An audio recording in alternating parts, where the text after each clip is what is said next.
Bajo la inmensa y sofocante alfombra esmeralda que cubre la península de Yucatán, la geología esconde un secreto de proporciones aterradoras y una belleza letal. En esta vasta planicie, la tierra no es de tierra, sino de una piedra caliza porosa y frágil, una esponja gigantesca de roca kárstica que, a lo largo de millones de años, ha sido devorada desde adentro por el agua de lluvia y las corrientes oceánicas.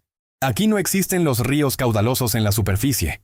Toda el agua dulce del mundo maya fluye en la más absoluta y perpetua oscuridad del subsuelo, formando la red de cuevas inundadas y laberintos subterráneos más grande e inexplorada del planeta.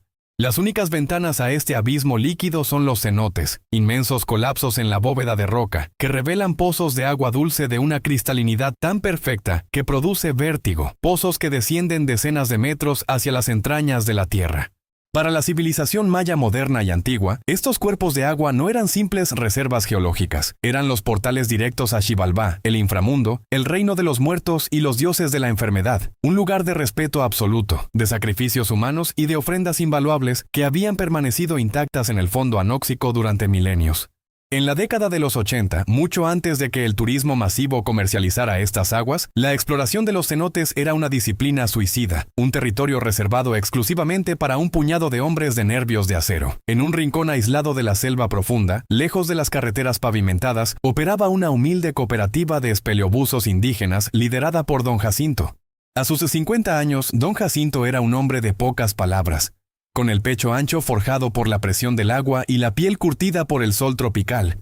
Un verdadero guardián de las profundidades que conocía los túneles oscuros de Xibalbá mejor que las líneas de sus propias manos callosas. La cooperativa no buscaba tesoros. Su misión era mapear los kilómetros de galerías sumergidas, estudiar la frágil ecología de los ríos ciegos y proteger celosamente los yacimientos arqueológicos intactos, cráneos humanos fosilizados, collares de jadeíta pura, cerámicas ceremoniales y piezas de oro, que descansaban en la oscuridad a 40 metros de profundidad. Estos hombres buceaban con equipos modificados por ellos mismos, tanques de acero pesado, reguladores rudimentarios y un respeto casi religioso por la regla de oro del buceo en cuevas, la línea de vida, ese delgado hilo de nylon que es lo único que separa a un explorador de perderse para siempre en el laberinto negro. Su campamento base era un claro en la selva. Un conjunto de palapas de guano, donde los compresores de aire rugían monótonamente, llenando los cilindros con la lentitud que exige la supervivencia. Era un santuario de ciencia y tradición, un equilibrio frágil que estaba a punto de ser dinamitado por la fiebre del mercado negro internacional. El silencio sagrado de la selva y el siseo de las válvulas de aire comprimido fueron brutalmente interrumpidos una tarde de agosto, cuando el rugido violento de motores de 8 cilindros hizo temblar el suelo calcáreo. A través de la maleza, abriéndose paso a machetazos y aplastando la vegetación, irrumpió un convoy táctico compuesto por 4 vehículos todoterreno cubiertos de lodo seco y polvo blanco. De ellos no descendieron arqueólogos ni turistas extraviados, sino 17 hombres fuertemente armados, mercenarios y saqueadores profesionales de tumbas que traían consigo el hedor metálico de la pólvora y la violencia despiadada del crimen organizado. Esta milicia privada, financiada por coleccionistas de antigüedades sin escrúpulos en Europa y Estados Unidos, era comandada por un exmilitar desertor al que apodaban el Corsario. Era un sujeto alto, de mirada gélida y cicatrices blancas en el cuello, que vestía pantalones de combate y llevaba un fusil de asalto AR-15 colgado al hombro con la naturalidad de quien no duda en usarlo. Sus 16 hombres eran una amalgama de asesinos a sueldo y contrabandistas fronterizos, sudando profusamente bajo el calor húmedo de la selva de Yucatán, cargando cajas de madera llenas de municiones, explosivos plásticos y equipos de buceo de alta tecnología recién importados de Florida, potentes linternas halógenas, chalecos compensadores modernos y computadoras de buceo primitivas que ellos, en su arrogancia terrestre, creían suficientes para conquistar las cavernas. Ignoraban por completo que, bajo el techo de roca sólida de un cenote, la tecnología más avanzada del mundo es inútil si el buzo cede ante el pánico o desconoce la hidrodinámica de la cueva. El corsario, flanqueado por sus sicarios, caminó directamente hacia la palapa principal del campamento, derribando a patadas una mesa donde se extendían mapas topográficos dibujados a mano. Don Jacinto, que se encontraba ajustando la grifería de un tanque de aire, se levantó lentamente, enfrentando la invasión con la misma calma letal que empleaba para navegar en la oscuridad total a 30 metros de profundidad. Sin mediar saludos, el líder de los mercenarios apoyó el cañón de su fusil sobre los mapas y dictó su sentencia. El corsario no venía a explorar, venía a expoliar. Sus informantes en la capital le habían confirmado que la cooperativa de don Jacinto acababa de descubrir una entrada virgen, un sistema de cuevas inexplorado que conectaba con la mítica Cámara de los Reyes, una bóveda sumergida que, según los códices, albergaba toneladas de jade, oro y ofrendas funerarias de los señores mayas más poderosos, sepultadas bajo el agua desde hacía más de 1500 años. Con una frialdad que heló la sangre de los buzos indígenas, el corsario exigió que don Jacinto y sus mejores hombres los guiaran a través del laberinto ahogado hasta la Cámara del Tesoro al amanecer del día siguiente. Para dejar claro que aquello no era una negociación, dos de los mercenarios agarraron violentamente a un joven aprendiz de la cooperativa, golpeándolo en el estómago con las culatas de sus armas y arrojándolo al suelo de tierra. El corsario, mirando fijamente a los ojos del viejo líder maya, advirtió que si intentaban dar un aviso a las autoridades o si los guiaban hacia una cueva vacía, sus hombres masacrarían a todas las familias en las aldeas circundantes y luego arrojarían sus cadáveres a los cenotes para que se pudrieran en el agua que tanto amaban. Los 17 forasteros, cegados por la avaricia y embriagados por su propia superioridad armamentística, creían haber sometido a un grupo de simples campesinos con aletas de goma. No entendían que el agua de Yucatán no obedece a los fusiles de asalto, y que al obligar a los guardianes del inframundo a llevarlos a las profundidades de Xibalbá, acababan de comprar un boleto sin retorno hacia la forma más aterradora, oscura y asfixiante de desaparecer de la faz de la tierra. Para comprender la magnitud de la trampa líquida que estaba a punto de devorar a los 17 saqueadores, es absolutamente imperativo despojarse de cualquier noción romántica sobre el buceo y descender a la implacable, oscura y claustrofóbica anatomía del escenario. El laberinto ahogado de Xibalbá, o sea, la selva de Yucatán con su calor asfixiante, el canto ensordecedor de las cigarras y la humedad que empapa la ropa en minutos, es apenas un espejismo. Una delgada costra biológica que oculta un universo radicalmente distinto bajo sus raíces. Cuando uno se asoma al borde de un cenote virgen, lo que observa no es un simple lago subterráneo, sino una herida geológica, un colapso en la piedra caliza que revela un espejo de agua dulce de una inmovilidad y transparencia tan absolutas que el cerebro humano lucha por procesar su profundidad. El agua es tan cristalina que parece aire líquido, permitiendo ver formaciones rocosas a 30 o 40 metros de distancia, como si estuvieran al alcance de la mano. Esta perfección óptica, sin embargo, es la primera y más letal de las mentiras del inframundo maya. Es una invitación engañosa que otorga una falsa e imperdonable sensación de seguridad a los forasteros. En el buceo de aguas abiertas, en el océano o en un lago convencional, la gravedad y la física ofrecen una vía de escape universal. Si el equipo falla, si el pánico ataca o si el aire se agota, el instinto primario de supervivencia dicta nadar hacia arriba, hacia la luz del sol, hacia la superficie y el oxígeno libre. Pero en la espeleología subacuática, en las arterias sumergidas de Yucatán, esa regla fundamental de la biología humana queda completamente anulada. Al sumergirse en un cenote y adentrarse en los túneles laterales, el buzo abandona el cielo y se somete a la tiranía del techo. A partir de ese momento crítico, nadar hacia arriba en medio de una emergencia no significa la salvación, significa estrellar el cráneo y los cilindros de aire contra toneladas de roca caliza sólida e inamovible. No hay ascensos directos. La única salida es exactamente el mismo camino horizontal, serpenteante y oscuro por el que se entró. Una ruta que puede estar a cientos de metros de distancia de la bóveda de aire más cercana. El peso psicológico de saber que hay una montaña de piedra entre tú y tu próximo respiro natural es una carga aplastante que fractura la mente de los buzos inexpertos mucho antes de que sus cuerpos fallen. A este confinamiento de roca se suma la oscuridad más pura, antigua y absoluta que existe en el planeta. A los pocos metros de adentrarse en la cueva, la luz azulada de la entrada del cenote se desvanece por completo, devorada por las sombras de un entorno que no ha visto el sol en milenios. En este vacío negro, la percepción espacial se desintegra. No hay arriba ni abajo, no hay horizonte ni puntos de referencia naturales. La realidad entera del explorador se reduce exclusivamente al estrecho haz de luz artificial de su linterna. Si la luz falla, el individuo es instantáneamente sepultado en una ceguera total, flotando en un espacio tridimensional de agua fría a 25 grados centígrados que poco a poco roba el calor corporal. Pero la oscuridad y el techo de piedra son solo los guardianes estáticos de Xibalbá. Los verdaderos monstruos de este escenario son dinámicos, invisibles y responden violentamente a la arrogancia. El primero de ellos es un fenómeno hidrogeológico conocido como la haloclina. En las profundidades del laberinto, el agua dulce de la lluvia que se filtra por la selva se encuentra con el agua salada y pesada que penetra desde el océano Atlántico. Estas dos masas líquidas no se mezclan de inmediato debido a la diferencia de densidades, creando una frontera física invisible. Cuando un buzo atraviesa esta línea, la perturbación mezcla violentamente el agua dulce y la salada, generando un efecto óptico aterrador. El agua frente a los ojos se vuelve instantáneamente borrosa, viscosa, distorsionando la luz de las linternas y creando un espejismo similar al asfalto hirviendo en pleno verano.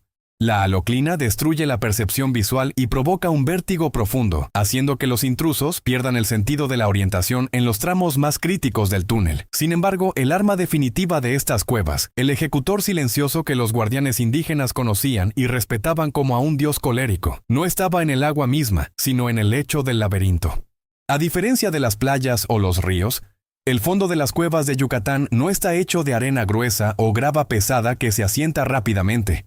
Durante cientos de miles de años, el agua ha disuelto lentamente la roca caliza, depositando en el fondo y en las repisas de las paredes una capa de sedimento arcilloso extremadamente fino, un polvo de calcio que tiene la consistencia de la harina y la ligereza del talco.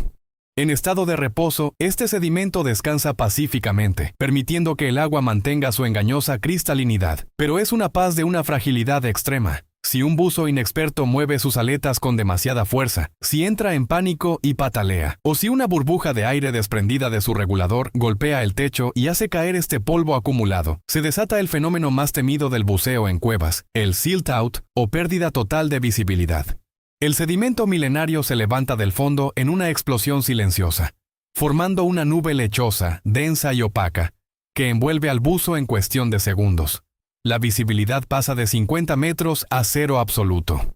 Es como ser sumergido repentinamente en un tanque de leche sucia y cemento líquido. Las linternas halógenas más potentes se vuelven completamente inútiles. Su luz simplemente rebota contra la pared de partículas suspendidas, cegando aún más al portador. En medio de un silt out, un buzo no puede ver sus propias manos frente a la máscara. No puede leer el manómetro para saber cuánto aire le queda, y lo más aterrador de todo, no puede encontrar la salida. Y debido a que en estas cuevas no hay corrientes de agua naturales que laven el sedimento, una vez que la nube se levanta, puede tardar horas o incluso días en volver a asentarse en el fondo.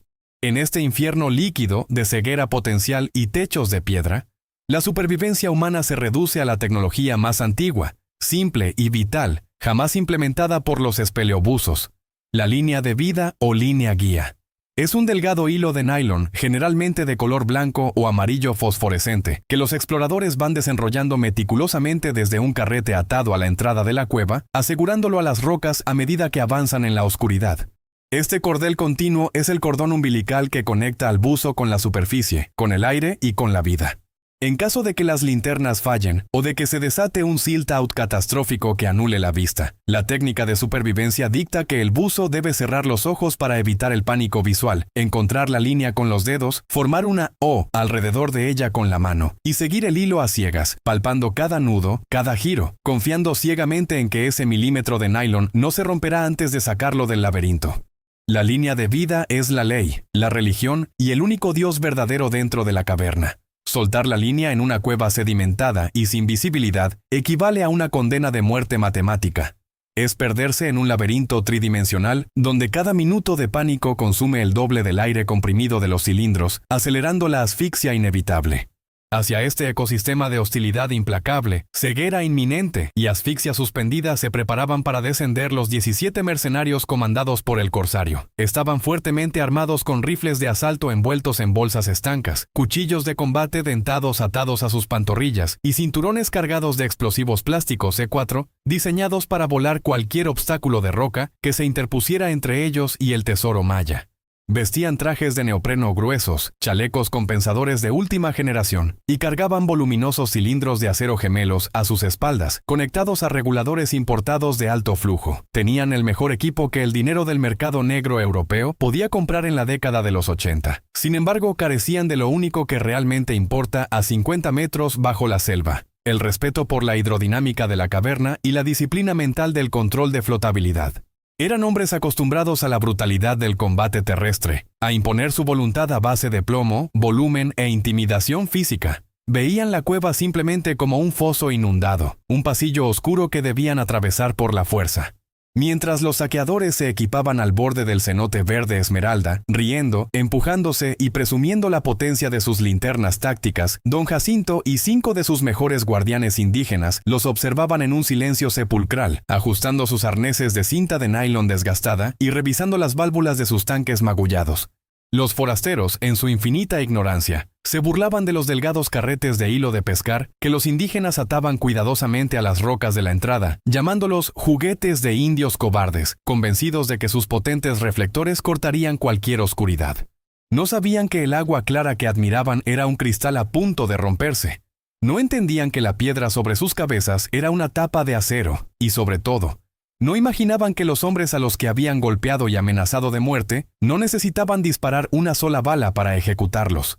El escenario del laberinto ahogado estaba preparado para una clase maestra de física letal. Los intrusos estaban a punto de cruzar el portal de Xibalbá, cargando sus propios ataúdes a la espalda, ciegos ante el hecho de que en el inframundo maya, la riqueza más grande no es el jade ni el oro, sino un simple hilo de nylon y el siguiente respiro de aire comprimido. El sol de la mañana en la selva profunda de Yucatán no acaricia, sino que sofoca con un abrazo húmedo y pesado, filtrándose apenas a través de la bóveda de hojas milenarias para calentar la tierra calcárea. Al borde del cenote sagrado, la tensión entre los dos mundos había alcanzado un punto de ebullición insostenible. Mientras los espeleobusos indígenas preparaban sus equipos con la parsimonia y el respeto que exige el inframundo, revisando cada válvula y midiendo cada metro de la línea de vida de nylon con una devoción casi religiosa, los 17 mercenarios de El Corsario se equipaban con la brutalidad y la impaciencia de una fuerza de asalto urbana. Sudaban profusamente dentro de sus gruesos trajes de neopreno negro, maldiciendo a los insectos y exigiendo a gritos que la inmersión comenzara de inmediato. Para estos hombres, el cenote no era un santuario frágil, era simplemente una caja fuerte inundada que se interponía entre ellos y el oro maya. El choque de estas dos cosmovisiones estaba destinado a terminar en tragedia antes siquiera de que la primera aleta tocara el agua. El catalizador de la barbarie fue la ignorancia absoluta de los invasores frente a la anatomía de la cueva. Mientras descendían por la precaria escalera de madera hacia la plataforma de salto, a ras del agua prístina, uno de los sicarios más corpulentos, agobiado por el peso de sus tanques gemelos y su fusil de asalto envuelto en plástico, chocó violentamente contra una estalactita milenaria que pendía del techo de la caverna seca. La formación rocosa, que había tardado 10.000 años en crecer gota a gota, estorbaba su paso. Sin el menor atisbo de respeto, el mercenario sacó su pesado cuchillo de combate y comenzó a golpear la base de la estalactita para quebrarla y despejar el camino. El sonido del acero golpeando la piedra resonó en la acústica de la bóveda como un latigazo. Mateo, el aprendiz más joven de la cooperativa, un muchacho de apenas 19 años que había crecido nadando en esas aguas y que consideraba la cueva como su propia madre, no pudo contener su instinto de protección. Abandonó su equipo en la plataforma y corrió hacia el sicario, interponiéndose entre el cuchillo y la roca, suplicándole con voz entrecortada que se detuviera, intentando explicarle que destruir las formaciones desestabilizaría el techo del cenote y ofendería a los dioses del agua. Fue un acto de valentía pura, de amor absoluto por su tierra, y fue recompensado con la muerte más fría y desprovista de sentido que la selva había presenciado en décadas. El corsario, observando la escena desde la parte superior de la escalera, decidió que ese era el momento perfecto para erradicar cualquier atisbo de insubordinación por parte de sus guías. Sin pronunciar una sola palabra de advertencia, sin mediar un grito ni una amenaza, levantó su fusil AR-15, apuntó con una frialdad mecánica y apretó el gatillo. El estruendo del disparo de alto calibre dentro de la caverna semiabierta fue ensordecedor, una explosión acústica que rebotó contra las paredes de piedra caliza y aturdió a todos los presentes. La bala impactó a Mateo directamente en el centro del pecho, destrozando su corazón antes de que pudiera registrar el dolor. El impacto físico arrojó el cuerpo del joven hacia atrás, haciéndolo caer pesadamente desde la plataforma de madera directamente hacia las aguas del cenote. El silencio que siguió al disparo fue el silencio denso y absoluto del terror paralizante, roto únicamente por el chapoteo del cuerpo inerte hundiéndose en el espejo líquido. Todos los presentes, mercenarios y guardianes, observaron cómo el agua dulce, que segundos antes era de un azul cristalino y perfecto, comenzó a teñirse. La sangre de Mateo fluyó de su pecho destrozado, no disipándose rápidamente como ocurriría en las olas del mar, sino flotando y expandiéndose en la inmovilidad del cenote como una densa nube de humo rojo carmesí. Sangre en el agua dulce, la profanación definitiva de Xibalbá. El cuerpo del muchacho se hundió lentamente hacia la oscuridad del abismo, envuelto en su propio halo escarlata, mientras en la superficie don Jacinto y sus hombres permanecían petrificados, con los puños apretados hasta blanquear los nudillos, obligados a tragarse el grito de dolor y la ira asesina mientras 14 cañones de asalto los apuntaban directamente a la cabeza. El corsario, bajando el arma con una sonrisa torcida, anunció que acababan de ganar 24 horas de retraso. Ordenó a los guardianes que sacaran a su muerto del agua para que no ensuciara la ruta, que lo lloraran esa noche, y que al amanecer del día siguiente los guiaran sin rechistar hacia la cámara del rey, advirtiendo que la próxima bala iría a la cabeza de las esposas y los niños que dormían en la aldea cercana. Esa noche, bajo un cielo asfixiado por las nubes y el calor tropical, no hubo llantos escandalosos en el campamento maya. Envolvieron el cuerpo de Mateo en una lona de algodón blanco, y lo velaron en un silencio sepulcral, un silencio que pesaba más que los tanques de acero que utilizaban para bucear. Don Jacinto, el viejo patriarca de los cenotes, sabía que el luto era un lujo que no podían permitirse si querían evitar el exterminio de su gente. Habían sido testigos de un asesinato a sangre fría, de la profanación de su lugar sagrado y de la amenaza directa a sus familias. Pero, al igual que los artesanos de Oaxaca, don Jacinto creía en un último y desesperado resquicio de ingenuidad cívica, que la brutalidad del crimen organizado en la selva podía ser detenida por la fuerza del Estado en la ciudad. Sin decir una palabra a sus hombres, aprovechando la oscuridad de la madrugada y el sueño pesado de los mercenarios ebrios, el viejo buzo tomó su vieja camioneta Ford y emprendió un viaje furtivo y desesperado hacia el norte. Condujo durante 3 horas por caminos de terracería destrozados, tragando el polvo de la selva hasta empalmar con la carretera pavimentada que lo llevaría al corazón de la civilización, la ciudad de Mérida. El contraste era brutal. Don Jacinto pasó del inframundo verde, regido por las leyes del agua y la piedra, al asfalto hirviente de una capital en pleno crecimiento en los años 80, una urbe de edificios gubernamentales, tráfico ruidoso y una burocracia diseñada para ignorar a los hombres que hablaban con acento maya y vestían ropas gastadas por la humedad. Su destino era el cuartel general de la Policía Federal, el epicentro del poder judicial que, en la mente del anciano, desplegaría helicópteros y comandos armados para arrestar a los asesinos de Mateo y recuperar el control de los cenotes. La falla institucional comenzó desde el momento en que don Jacinto pisó el suelo de mármol del edificio policial. Fue tratado con el desdén sistemático reservado para los indígenas.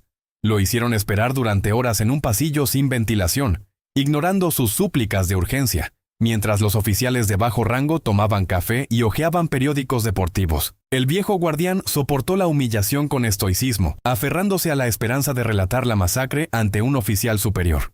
Finalmente, pasada la 1 de la tarde, cuando el hambre y el cansancio comenzaban a nublar su vista, un agente lo condujo, casi a empujones, a la oficina del comandante de zona. Era un despacho amplio, refrigerado por un aire acondicionado potente que congelaba el sudor en la frente de don Jacinto. Detrás de un escritorio de caoba maciza estaba el comandante, un hombre de rostro afeitado, peinado engominado y un Rolex de oro que destellaba bajo los fluorescentes. El oficial escuchó el relato del asesinato de Mateo con una expresión de aburrimiento absoluto, sin tomar una sola nota, jugueteando con un abrecartas de plata. Don Jacinto, desesperado por la falta de reacción, detalló el armamento pesado de los invasores, describió el rostro del corsario y suplicó por una intervención inmediata para evitar que saquearan la cámara del rey a la mañana siguiente. Fue en ese preciso instante, mientras imploraba por justicia, cuando los ojos del viejo buzo, entrenados para detectar detalles minúsculos en la oscuridad casi total de una caverna, se desviaron hacia el fondo de la oficina del comandante. Detrás de unas persianas semiabiertas, en una sala contigua que servía de bodega, don Jacinto vio algo que le paralizó el corazón y destrozó su fe en el mundo de la superficie para siempre. Apiladas ordenadamente contra la pared, había docenas de cajas de madera selladas con logotipos de importación de Miami. Pero no eran armas ni drogas. Eran cajas abiertas que rebosaban de equipo de buceo técnico de la más alta gama, un equipo que costaba más de lo que toda su cooperativa ganaría en 10 vidas. Vio chalecos compensadores idénticos a los que usaban los hombres del corsario, Vio carretes de líneas guía y, lo más incriminatorio de todo, vio 5 propulsores subacuáticos, scooters DPV, de grado militar, pintados de negro, listos para ser despachados. En un rincón, sobre una mesa auxiliar, descansaba una estatuilla maya de jadeíta, incuestionablemente auténtica, que aún conservaba restos de sedimento calcáreo en sus ranuras. La epifanía fue un golpe físico, un colapso de presión más brutal que cualquier emergencia a 40 metros de profundidad. El Estado no iba a rescatarlos porque el Estado era el patrón de los asesinos. El comandante de la Policía Federal no estaba allí para proteger el patrimonio arqueológico de la nación, ni las vidas de los indígenas. Él era el financista principal, el líder en la sombra de la red de saqueadores que proveía la logística internacional y los equipos de última generación a mercenarios como el Corsario para saquear los cenotes y vender los tesoros mayas en subastas privadas en el extranjero. El oficial, notando la mirada de don Jacinto fija en la bodega, dejó de juguetear con el abrecartas. La máscara de aburrimiento se transformó en una sonrisa depredadora, fría y desprovista de cualquier moralidad. Se inclinó sobre el escritorio y, con una voz suave que destilaba una impunidad venenosa, le habló al patriarca maya. Le dijo que Mateo había muerto por estúpido, por interponerse en el camino del progreso. Le confesó abiertamente que la operación de extracción del tesoro estaba bajo su protección personal y que ninguna patrulla se acercaría a esa zona de la selva en las próximas 48 horas. Y finalmente dictó la sentencia que selló el destino de todos. Le advirtió a don Jacinto que si su cooperativa no guiaba a los mercenarios hasta la Cámara del Rey y garantizaba la extracción exitosa del oro y el jade, él mismo enviaría a la Policía Federal a arrasar la aldea bajo cargos de narcotráfico, encerraría a los hombres en la prisión estatal y entregaría a los niños a los orfanatos. La ley de arriba la dicto yo, viejo, concluyó el comandante, y allá abajo, en el agua, ustedes van a hacer exactamente lo que se les ordene. Don Jacinto no respondió. En su mente de espeleobuso, cuando una ruta está bloqueada por un colapso de rocas insalvable, no pierdes el tiempo golpeando la piedra con los puños. Te das la vuelta en silencio y buscas otra vía para sobrevivir. Asintió lentamente, aceptando la amenaza con una sumisión fingida que el corrupto oficial interpretó como debilidad indígena. Salió de la oficina refrigerada y caminó por los pasillos del cuartel policial como un fantasma. El viaje de regreso a la selva fue una travesía a través de una desolación absoluta. Mientras la camioneta devoraba los kilómetros de asfalto y terracería, el anciano asimiló la monstruosidad de su situación. Estaban completamente huérfanos de justicia. Las autoridades de la superficie eran los dueños de los cañones que apuntaban a las cabezas de sus familias. El mundo exterior, con sus leyes de papel, sus tribunales de asfalto y sus comandantes de oro, había fallado miserablemente. Pero a medida que la selva volvía a engullir la carretera y el olor a tierra mojada llenaba la cabina de la Ford, una claridad gélida, pura y letal reemplazó a la desesperación. Don Jacinto comprendió que si la ley de la superficie estaba podrida, tendrían que llevar a sus verdugos al único lugar del planeta donde las placas del FBI, los fusiles de asalto AR-15 y los relojes Rolex no tienen absolutamente ningún valor. Tendrían que arrastrarlos al reino de Xibalbá, donde la única jurisdicción válida es la termodinámica, la presión del agua y la oscuridad absoluta. Al llegar al campamento base, la madrugada ya pintaba el cielo de un azul profundo y frío. Sus 5 mejores buzos, los mismos hombres que habían velado a Mateo toda la noche, lo esperaban junto al cenote. No hubo necesidad de relatar la traición de Mérida. La expresión endurecida de don Jacinto y el brillo oscuro en sus ojos hablaron por sí solos. La falla del Estado había sido confirmada. El líder maya reunió a su equipo en la penumbra de la palapa de los compresores y, en voz baja, comenzó a trazar el plan operativo más peligroso, complejo y suicida de sus vidas. Ya no se trataba de proteger la Cámara del Rey. Se trataba de utilizar el diseño milenario de las cuevas como la máquina de ejecución masiva más perfecta jamás concebida por la geología. Habían derramado sangre de su sangre en el agua dulce de su santuario. Ahora, los invasores tendrían que pagar el precio en moneda de pánico, ceguera y asfixia líquida. Mientras los 17 mercenarios dormían en sus tiendas, soñando con montañas de oro y jade bajo la protección de sus armas automáticas, los 6 indígenas comenzaron la meticulosa preparación. A la luz de pequeñas linternas rojas, comenzaron a alterar en secreto los carretes de las líneas de vida, a esconder pequeños cilindros de aire comprimido en fisuras estratégicas del cenote que solo ellos conocían, y a afilar las hojas de titanio de sus cuchillos de buceo. La emboscada no ocurriría en la selva, donde las balas eran rápidas. Ocurriría a 40 metros bajo tierra, en el punto más profundo, estrecho y sedimentado del laberinto ahogado. Los sicarios creían haber contratado guías turísticos asustados, ignorando por completo que acababan de obligar a los arquitectos del inframundo a construirles la fosa común acuática más inmensa y aterrorizante de toda la península de Yucatán. El amanecer en la selva profunda de Yucatán no es un despertar apacible, es el comienzo de una asfixia térmica, un manto de humedad caliente que se adhiere a la piel mucho antes de que el sol logre perforar la densa bóveda de caoba y chico zapote. En el campamento de la cooperativa, a orillas del cenote sagrado cuya agua reflejaba un azul oscuro e insondable en la penumbra matutina, el silencio era absoluto, pero estaba cargado con la electricidad estática de una ejecución inminente. Mientras los 17 mercenarios dormían el sueño pesado y tóxico, inducido por el alcohol y la arrogancia en sus tiendas de campaña, don Jacinto y sus 5 guardianes indígenas ya llevaban horas ejecutando la preparación, moviéndose con la agilidad silenciosa de los jaguares nocturnos. Sabían que no podían enfrentar los fusiles de asalto AR-15 en la superficie, así que debían asegurar su propia supervivencia en el abismo antes de guiar a los verdugos hacia su tumba de agua. Utilizando únicamente el aire residual de sus pulmones, descendieron en apnea a los primeros 10 metros del cenote, justo por debajo de la plataforma de madera donde la sangre de Mateo ya se había disuelto, en las grietas ocultas de la roca caliza. Fuera del alcance visual de cualquier buzo que descendiera por la ruta principal, los guardianes acuáticos escondieron cuidadosamente pequeños cilindros de aire comprimido, conocidos como Pony Bottles, equipados con reguladores independientes. Estos tanques de emergencia no eran para los invasores, eran cápsulas de vida estratégicamente posicionadas para los propios guías, de vuelta en la superficie, bajo la tenue luz de linternas rojas que no alertarían a los centinelas del cártel. Don Jacinto desenrolló el carrete principal de la línea de vida, el vital cordel de nylon amarillo fosforescente, que sería su único lazo con el mundo exterior. Con un cuchillo de titanio afilado hasta alcanzar la precisión de un bisturí, el viejo buzo desgastó intencionalmente un segmento del hilo, cortando las fibras internas hasta dejarlo sostenido por una hebra casi invisible, un punto de ruptura programado que cedería con un simple tirón. Reemplazó el carrete en su arnés y guardó el cuchillo en la funda de su pantorrilla. La arquitectura de la trampa estaba lista.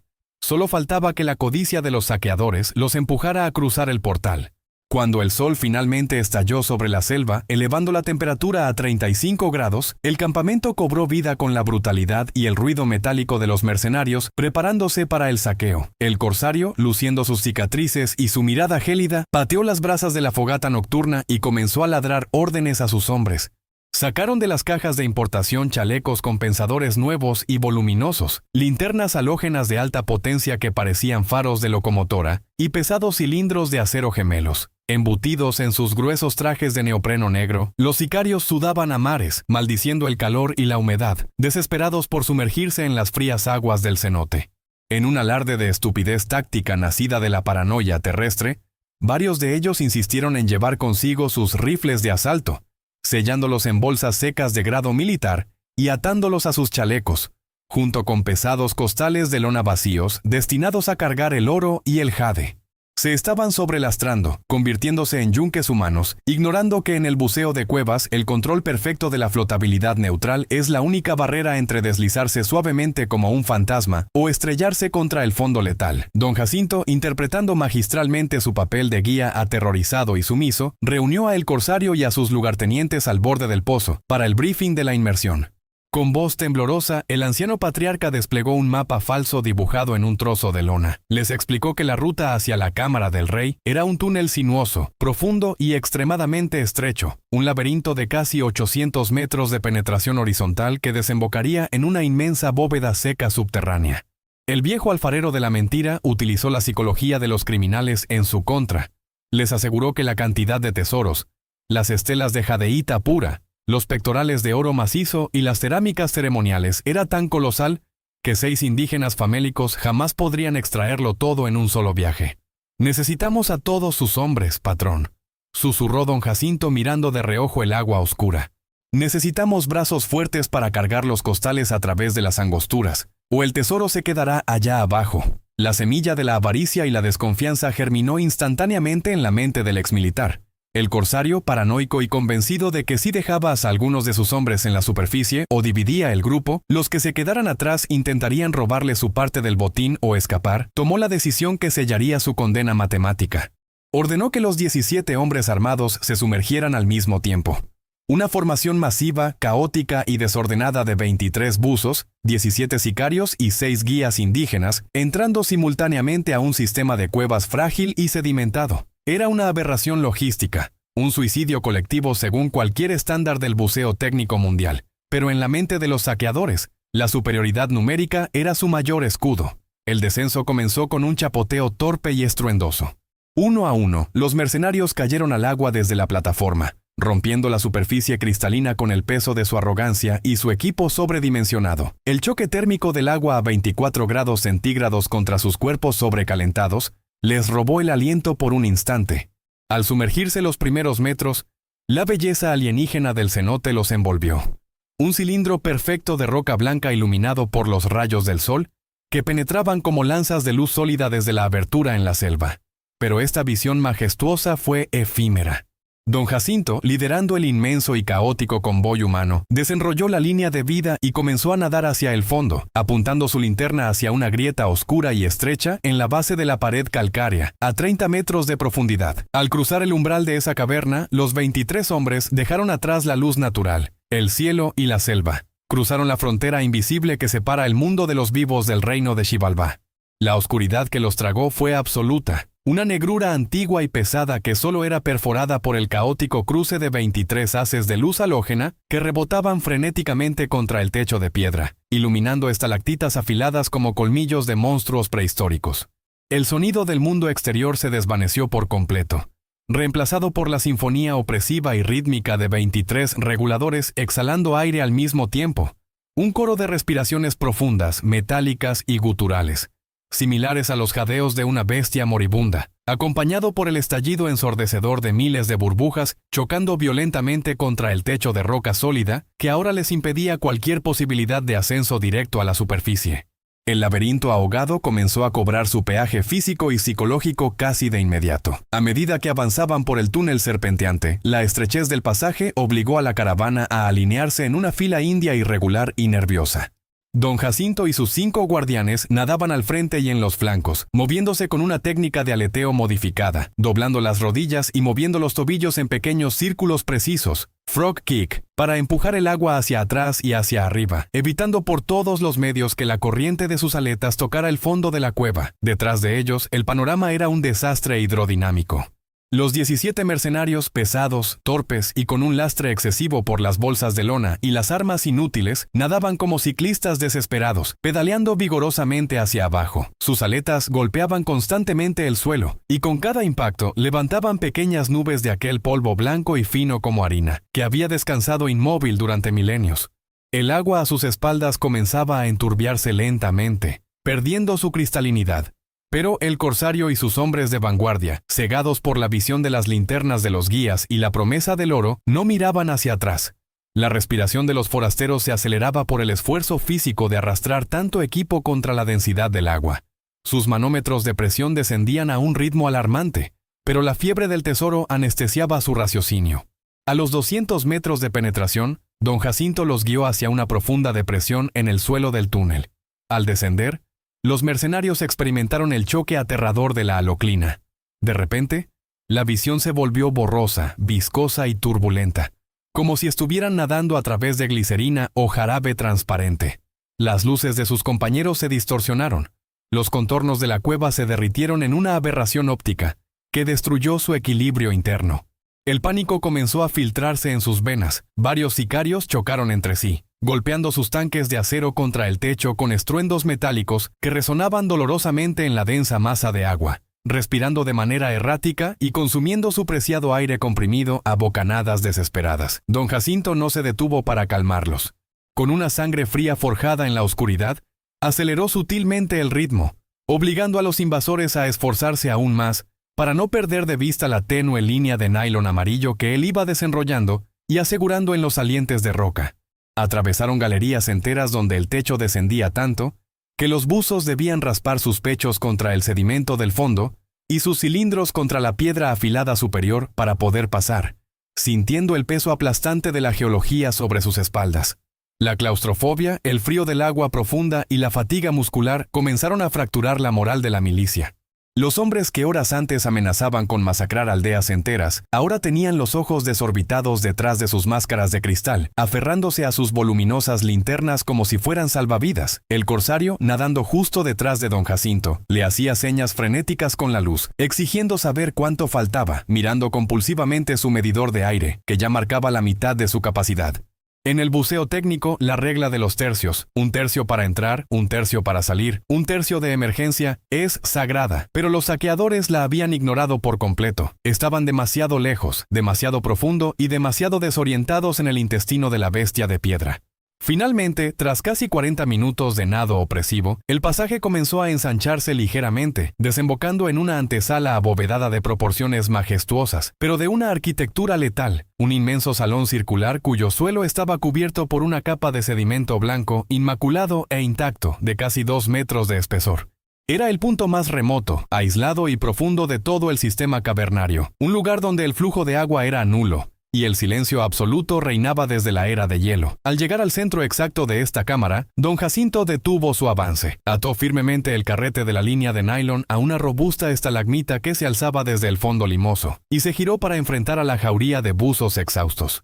Los 17 mercenarios se congregaron a su alrededor, suspendidos torpemente en el agua oscura, iluminando desesperados las paredes en busca de la falsa bóveda seca, en busca del brillo amarillo del oro o el verde profundo del jade. Pero no había puertas secretas, no había escalones ceremoniales ni tesoros dominicos, solo piedra blanca, oscuridad infinita y un suelo de polvo mortal esperando ser despertado. El corsario, comprendiendo en una fracción de segundo la magnitud de la traición, soltó su inútil bolsa de carga, sacó su enorme cuchillo de combate y se abalanzó hacia don Jacinto en el agua espesa. Pero la lentitud del medio líquido y la fatiga jugaron en su contra. Ese fue el inicio. La chispa que detonó el holocausto subacuático. En perfecta y muda sincronización, don Jacinto y sus 5 guardianes mayas ejecutaron el plan táctico que habían ensayado mentalmente durante horas. Con un movimiento violento, deliberado y simultáneo, los 6 indígenas patearon fuertemente el fondo de la cámara con sus aletas. No fue un aleteo de natación, fue un golpe sísmico dirigido hacia el espeso lecho de sedimento calcáreo. La reacción fue instantánea y catastrófica. Como un volcán submarino entrando en erupción, millones de partículas del finísimo polvo blanco se alzaron desde el suelo en densas columnas rodantes que se expandieron a una velocidad vertiginosa. En cuestión de 2 o 3 segundos, la nube lechosa, opaca y espesa como cemento líquido, envolvió por completo la cámara entera. El infame Silt Out se había desatado con una violencia incalculable. La visibilidad se redujo inmediatamente de 30 metros a 0 milímetros. Los potentes reflectores halógenos de los saqueadores se volvieron contra ellos, creando una pared de luz blanca y deslumbrante que los cegó de manera absoluta. Era imposible distinguir siquiera la consola de instrumentos atada a sus propias muñecas. Y mientras la nube asfixiante de ceguera geológica se tragaba a los mercenarios, don Jacinto llevó su mano izquierda hacia la estalagmita donde había asegurado la ruta de escape. Con un solo dedo, buscó el punto exacto de la línea de nylon que había desgastado metódicamente en la superficie. No necesitó cortarlo. Aplicó un ligero tirón, un chasquido mudo en la vastedad de la ceguera blanca, y el frágil hilo se rompió, desconectando el cordón umbilical, borrando el camino a casa. La línea estaba rota. Los 6 guardianes de Xibalbá, conociendo de memoria la topografía del salón ciego y guiándose por el tacto de las rocas laterales, apagaron sus linternas, se deslizaron hacia fisuras microscópicas en el techo de la cueva donde habían escondido sus pequeños tanques de emergencia, y desaparecieron sin dejar rastro, dejando atrás a 17 hombres armados, rodeados de agua oscura, sepultados bajo toneladas de roca caliza, sin visión, sin ruta de escape y con los pulmones ardiendo por la desesperación. El laberinto ahogado acababa de cerrar sus mandíbulas de piedra, y el terror absoluto de Yucatán se preparaba para consumir hasta la última burbuja de aire de los invasores. La blancura absoluta que engulló a los 17 mercenarios no era una luz purificadora, sino un sudario de caliza pulverizada, una nube de cemento líquido que anuló instantáneamente cualquier noción de espacio, tiempo y cordura. En el buceo de cuevas, el Silt Out es el equivalente a ser enterrado vivo en una avalancha de polvo impalpable, donde la gravedad pierde su significado. Los potentes reflectores halógenos de los saqueadores, que minutos antes cortaban la oscuridad como espadas de luz, ahora se habían convertido en sus peores enemigos. El haz luminoso, al chocar contra los millones de partículas de sedimento blanco suspendidas en el agua estancada, rebotaba directamente hacia las retinas de los buzos, creando una pared de resplandor lechoso y cegador que les impedía ver sus propias manos enguantadas, frotando desesperadamente los cristales de sus máscaras. El corsario, flotando en el epicentro de este caos lechoso, experimentó el colapso total de su autoridad militar. Su cerebro, entrenado para la guerra de guerrillas en la superficie, donde siempre hay un cielo al cual mirar y un suelo sobre el cual correr, se fracturó ante la privación sensorial absoluta del inframundo maya. En un intento desesperado por recuperar el control táctico, giró sobre su propio eje, extendiendo los brazos a ciegas, buscando el contacto físico con sus hombres o la tranquilizadora tensión de la línea de nylon amarillo. Pero sus dedos engarrotados por el frío del agua profunda solo encontraron el vacío líquido. La línea, el cordón umbilical que los unía a la vida y al aire de la superficie, había desaparecido, tragada por la nada. El pánico, un depredador biológico mucho más rápido y letal que cualquier criatura de la selva, se inyectó directamente en el torrente sanguíneo de los invasores. Al comprender que estaban ciegos, desorientados y sin guía en una bóveda sumergida a 40 metros de profundidad, la jauría de sicarios abandonó cualquier atisbo de disciplina. La respiración de los 17 hombres, amplificada por los reguladores, se transformó en un estruendo ensordecedor de exhalaciones metálicas y jadeos convulsivos. El sonido bajo el agua viaja casi 5 veces más rápido que en el aire, y en aquella cámara de piedra el eco de su propio terror se convirtió en una cacofonía enloquecedora. Las burbujas de aire exhausto, expulsadas a un ritmo frenético por la hiperventilación, chocaban violentamente contra el techo de roca sólida con un estruendo similar al granizo golpeando un techo de lámina, un recordatorio acústico constante de que no había salida hacia arriba. En su ceguera, los hombres comenzaron a chocar entre sí. Pesados cilindros de acero gemelos colisionaban en la blancura espesa con repiques fúnebres. Brazos y piernas pataleaban caóticamente, golpeando el suelo y las paredes, levantando aún más capas de sedimento centenario, espesando la sopa letal hasta volverla casi sólida. Algunos mercenarios, presas de la claustrofobia extrema, intentaron arrancarse el equipo pesado, soltando los broches de sus chalecos compensadores en un intento suicida por aligerar su carga, ignorando que el lastre y el aire contenido en el chaleco eran lo único que los mantenía suspendidos. Al hacerlo, cayeron como piedras hacia el fondo limoso, hundiéndose en la arcilla blanda hasta las rodillas, atrapados en un lodo que succionaba sus aletas y los anclaba a las profundidades. La violencia inherente de estos hombres, al no encontrar un enemigo visible al cual disparar, se volcó sobre ellos mismos. En medio del torbellino de extremidades y metal, uno de los sicarios, sintiendo que alguien o algo lo agarraba por el cuello, probablemente otro mercenario buscando un punto de apoyo en la nada, desató su instinto asesino, empuñó un arpón neumático que llevaba asegurado al muslo y, sin poder ver más allá del cristal de su propia máscara, apretó el gatillo. La varilla de acero atravesó el agua densa y penetró con un crujido sordo el traje de neopreno y el abdomen de uno de sus propios compañeros. El herido soltó un alarido gutural que se ahogó inmediatamente en la boquilla de su regulador, expulsando una nube de burbujas mezclada con sangre. Aunque la sangre era invisible en la sopa de sedimento lechoso, el olor metálico y cobrizo del plasma se filtró instantáneamente en el agua, activando una capa más de terror primitivo en las mentes de los saqueadores, quienes ahora creían estar siendo cazados en la oscuridad por criaturas del abismo. Otro mercenario, perdiendo por completo el último rastro de cordura, logró desenfundar su rifle de asalto AR-15 de la bolsa estanca. Desesperado por abrir un boquete en el techo de piedra que lo liberara de la asfixia, apuntó hacia arriba y vació el cargador completo. La física balística bajo el agua es implacable. Las balas de alto calibre se frenaron a los pocos metros, perdiendo su fuerza letal, pero el impacto de las detonaciones generó ondas de choque hidráulicas masivas. En el espacio confinado de la cámara subterránea, las ondas expansivas golpearon los cuerpos de los buzos como martillazos invisibles, reventando sus tímpanos y destruyendo por completo su sentido del equilibrio. Con el aparato vestibular del oído interno destrozado, los hombres perdieron la capacidad fisiológica de distinguir arriba de abajo. Flotaban de cabeza, girando en espirales caóticas, estrellando sus rostros contra el suelo y raspando sus tanques contra el techo, atrapados en una lavadora de caliza, ruido y desesperación absoluta. Mientras el caos consumía a los saqueadores en el centro del salón, don Jacinto y sus 5 guardianes mayas permanecían ocultos en las grietas microscópicas de la bóveda superior. Moviéndose a ciegas, guiados únicamente por la memoria táctil de la piedra que habían explorado durante décadas, habían encontrado sus pequeños cilindros de emergencia. Con los ojos cerrados para evitar la irritación del sedimento y las luces apagadas, respiraban lenta, profunda y calmadamente, conservando cada molécula de aire. Desde sus santuarios de roca, escuchaban el holocausto acústico que se desarrollaba debajo de ellos, los golpes de acero, los disparos amortiguados, los quejidos filtrados a través del caucho, y sobre todo, el zumbido constante y acelerado de las válvulas de aire, abriéndose y cerrándose. Sabían exactamente cuánto tiempo les quedaba a los invasores.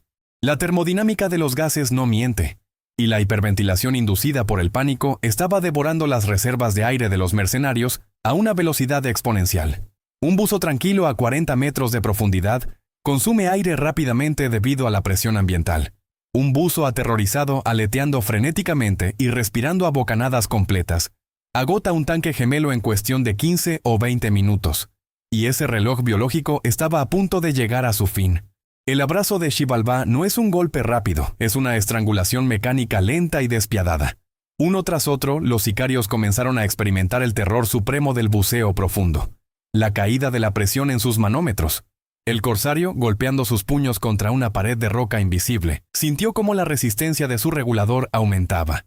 El aire ya no fluía libremente hacia sus pulmones. Tenía que succionar con fuerza, utilizando los músculos del diafragma para extraer las últimas briznas de gas comprimido de las paredes de acero de sus tanques. Cada respiración se volvió un esfuerzo titánico. Una agonía mecánica que le advertía que el final estaba a segundos de distancia. Al succionar con desesperación, la válvula emitió un silbido agudo y metálico, el canto del cisne de la botella vacía. De repente, el regulador se cerró herméticamente. El corsario intentó inhalar, pero solo encontró el vacío absoluto, un bloqueo de goma y metal que se negaba a entregarle oxígeno. Sus ojos se desorbitaron detrás del cristal de la máscara. Las venas de su cuello se hincharon hasta el punto de la ruptura, y su cerebro, privado súbitamente del gas vital, ordenó el reflejo más antiguo e incontrolable del cuerpo humano: tragar aire a cualquier costo. Incapaz de resistir el espasmo de la asfixia, el líder criminal abrió la boca, escupiendo la boquilla del regulador inútil, y tragó. Pero no había aire. Lo que entró por su boca y llenó su tráquea, inundando sus bronquios y calcinando sus alvéolos pulmonares, fue un torrente helado de agua dulce, saturada de polvo de piedra caliza. El choque del líquido frío inundando los pulmones provocó una convulsión violenta.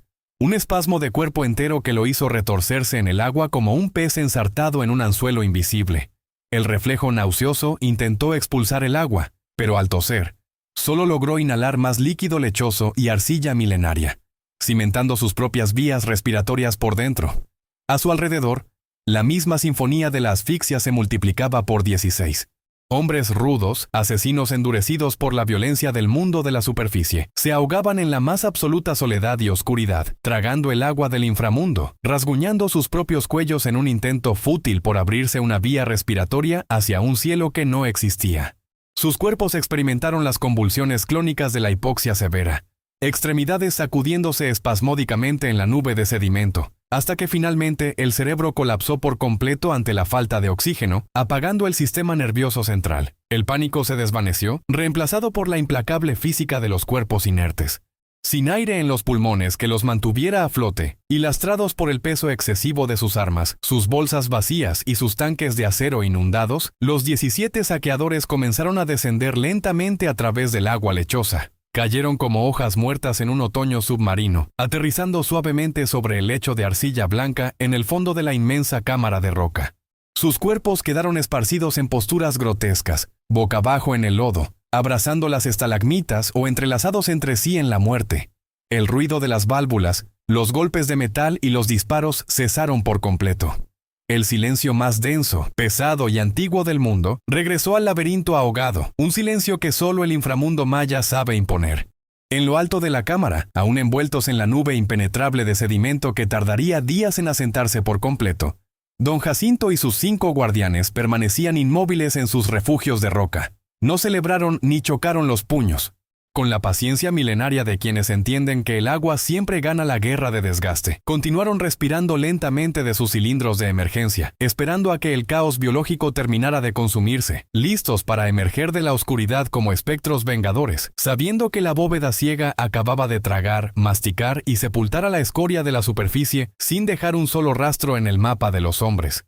El silencio que sobrevino en las profundidades del laberinto ahogado no fue el silencio de la paz, sino el mutismo aplastante de una tumba geológica recién sellada. En la inmensa cámara sumergida a 40 metros bajo la selva de Yucatán, la tormenta de sedimento calcáreo, esa nube opaca de muerte blanca que había devorado a los 17 mercenarios, continuaba suspendida en el agua inmóvil, un sudario espeso que tardaría semanas en asentarse por completo. Ocultos en las grietas superiores de la bóveda, don Jacinto y sus 5 guardianes mayas, con el pulso ralentizado por años de disciplina subacuática, consumieron las últimas exhalaciones de sus pequeños cilindros de emergencia. No necesitaban ver para saber que la ejecución había concluido. La termodinámica del pánico y la física de la asfixia habían dictado sentencia con una precisión matemática. Cuando el gorgoteo de las válvulas de los invasores cesó por completo, el viejo patriarca tocó el hombro del buzo más cercano, iniciando la señal táctil de retirada. Guiándose exclusivamente por la memoria muscular, el relieve de las rocas y el instinto forjado en la oscuridad absoluta, los 6 espeleobuzos indígenas iniciaron el ascenso más lento y sigiloso de sus vidas. Navegaron a ciegas a través de los túneles serpenteantes, sorteando estalactitas y pasadizos estrechos, sin la ayuda de una sola línea guía, esquivando la masa de agua turbia que los mercenarios habían levantado a su paso. Ascendieron con un control de flotabilidad milimétrico, respetando las pausas de descompresión en la negrura total para evitar que el nitrógeno hirviera en su propia sangre. Al romper finalmente la superficie del cenote, el contraste fue abrumador. El cielo de la tarde filtraba una luz esmeralda a través de la bóveda de la selva. Los monos aulladores gritaban en la lejanía, y el calor húmedo de Yucatán los abrazó de nuevo. Habían regresado del inframundo, dejando atrás a los asesinos de Mateo en el vientre de Xibalbá. Pero la venganza en la naturaleza no está completa hasta que se borran las huellas del depredador. Don Jacinto sabía que el comandante corrupto de la Policía Federal en Mérida no tardaría en enviar sabuesos a buscar a sus hombres y su oro. Sin perder un solo minuto para descansar, los guardianes se despojaron de sus equipos de buceo y comenzaron la erradicación sistemática del campamento invasor. Las gruesas tiendas de campaña militares, las bolsas estancas vacías, los restos de comida y las cajas de munición fueron recogidos con una meticulosidad forense. Los 4 vehículos todoterreno de los sicarios, pesadas máquinas de acero que delatarían su presencia, no fueron incendiados ni abandonados en la maleza. Los indígenas, conociendo la topografía de la península mejor que cualquier satélite, los condujeron en silencio a través de brechas secretas hasta un vasto pantano de lodo denso y arenas movedizas a varios kilómetros de distancia. Con las palancas de cambio trabadas en primera, dejaron que los motores de 8 cilindros rugieran por última vez, mientras los vehículos se hundían lentamente en el fango negro y pútrido, tragados por la tierra blanda hasta desaparecer por completo bajo una capa de lirios acuáticos y aguas estancadas. De vuelta en el cenote, barrieron el polvo de la plataforma de madera, lavaron cualquier rastro residual y permitieron que la selva volviera a respirar con su ritmo inmemorial.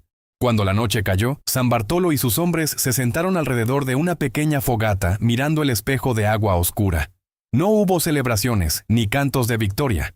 Habían utilizado el agua sagrada para matar, un acto que, aunque justificado por la sangre de su aprendiz, pesaba en sus almas con la gravedad de las profundidades. El tiempo, el mejor aliado de la geología, comenzó su trabajo de ocultamiento en el abismo. Bajo la superficie, en la inaccesible Cámara del Rey, la física y la química del cenote estaban orquestando un proceso de preservación macabro y fascinante. A diferencia de los cadáveres que flotan en los ríos o en el océano debido a la acumulación de gases de putrefacción, los 17 mercenarios del corsario nunca regresarían a la luz del sol. Estaban anclados al fondo por un lastre inamovible. Sus pesados cilindros de acero gemelos llenos de agua, sus cinturones de plomo, sus fusiles de asalto y sus bolsas de lona vacías. Pero el verdadero secreto de su inmovilidad eterna residía en el agua misma. A 40 metros de profundidad, debajo de la espesa barrera de la haloclina, el agua del cenote es completamente anóxica. Carece de oxígeno disuelto. En este ambiente extremo y estéril, las bacterias aeróbicas que causan la descomposición acelerada y la hinchazón de los tejidos no pueden sobrevivir. Los cuerpos de los sicarios no se pudrieron. En su lugar, el frío constante del agua profunda y la presión aplastante iniciaron un proceso de saponificación. La grasa subcutánea de los invasores comenzó a transformarse en adiposira, una sustancia dura, grisácea y jabonosa, comúnmente conocida como cera de cadáver. Sus rostros, congelados en muecas de terror asfixiante detrás de las máscaras de cristal empañadas, se momificaron en el medio líquido. Sus trajes de neopreno negro se convirtieron en segundas pieles inalterables, y el acero de sus armas comenzó a cubrirse lentamente de una fina capa de óxido y calcificación.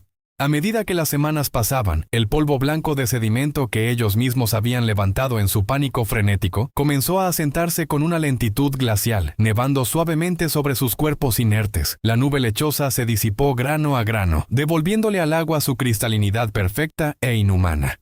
La inmensa bóveda volvió a ser un espejo transparente, revelando ahora un paisaje surrealista. 17 estatuas de cera gris y equipo militar, recubiertas por un manto de polvo blanco inmaculado, integradas para siempre a la arquitectura del suelo pelágico, convertidas en ofrendas permanentes en las tumbas de cristal del inframundo maya. La inevitable colisión con las autoridades de la superficie ocurrió 3 semanas después de la inmersión fatal.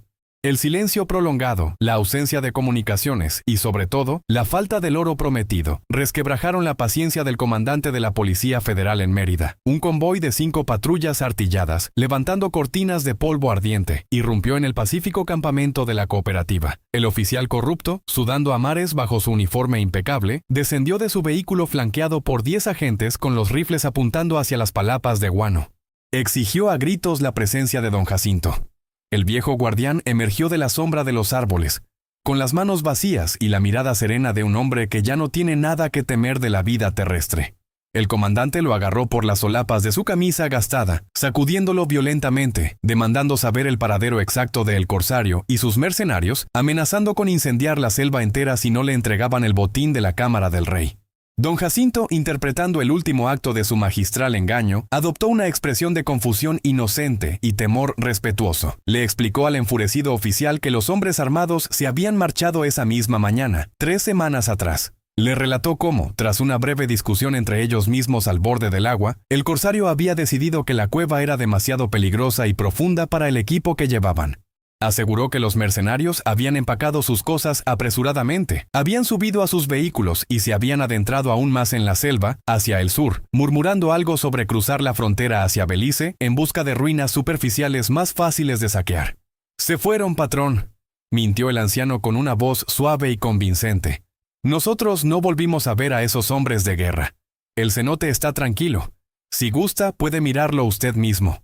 El comandante, consumido por la paranoia y la frustración, arrastró a don Jacinto hasta el borde del abismo Esmeralda. El oficial miró hacia abajo, buscando en la superficie del agua alguna pista, una mancha de aceite, equipo abandonado o cadáveres flotando. Pero el cenote sagrado de Xibalbá le devolvió la mirada con una pureza insultante. El agua estaba tan cristalina, tan perfectamente inmóvil y azul, que parecía un vacío sólido. Pepe, uno de los peces ciegos que habitan las cuevas, nadaba plácidamente a 10 metros de profundidad, visible desde la superficie gracias a la claridad óptica de la piedra caliza. No había burbujas, no había sangre, no había rastro de la brutalidad que había manchado esas aguas. La naturaleza había lavado el crimen con una eficiencia que desafiaba la comprensión humana.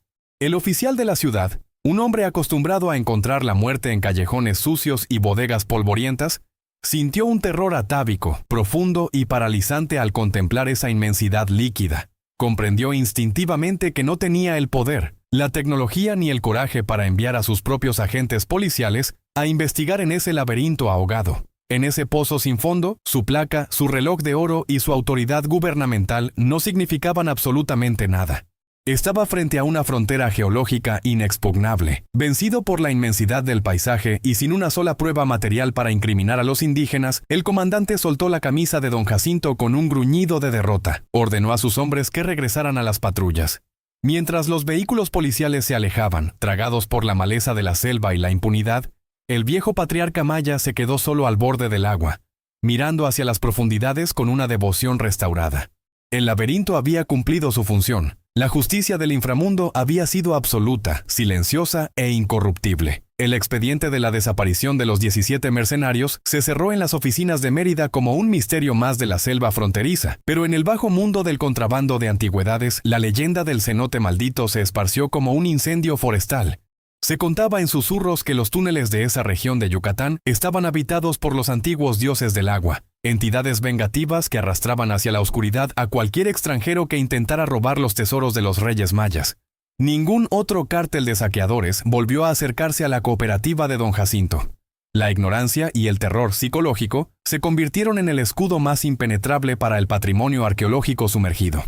Mateo fue vengado no con tribunales ni sentencias dictadas en papel, sino con la presión asfixiante de 40 metros de agua pura y cristalina. Sus asesinos se convirtieron en estatuas de adiposira, condenados a custodiar por toda la eternidad la misma bóveda que pretendían saquear, transformados en un monumento perenne a la arrogancia humana frente al poder implacable de la termodinámica y la geología.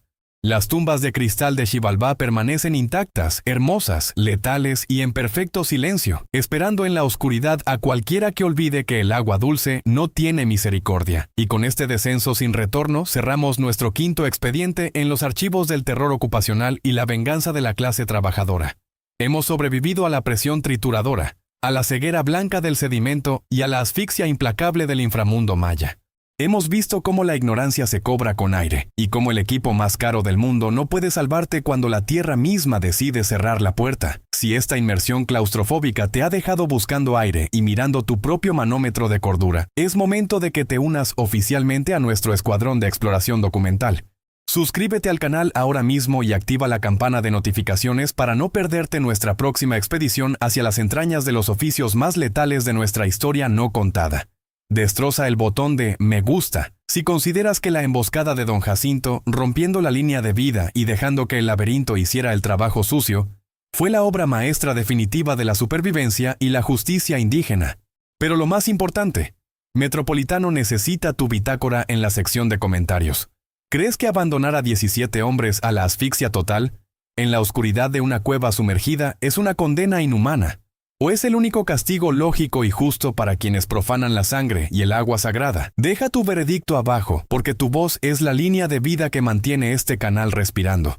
Mantente alerta, revisa siempre tu equipo antes de saltar, y recuerda que, bajo la superficie cristalina de lo desconocido, la belleza es solo el primer paso hacia la trampa. Hasta nuestro próximo expediente oscuro.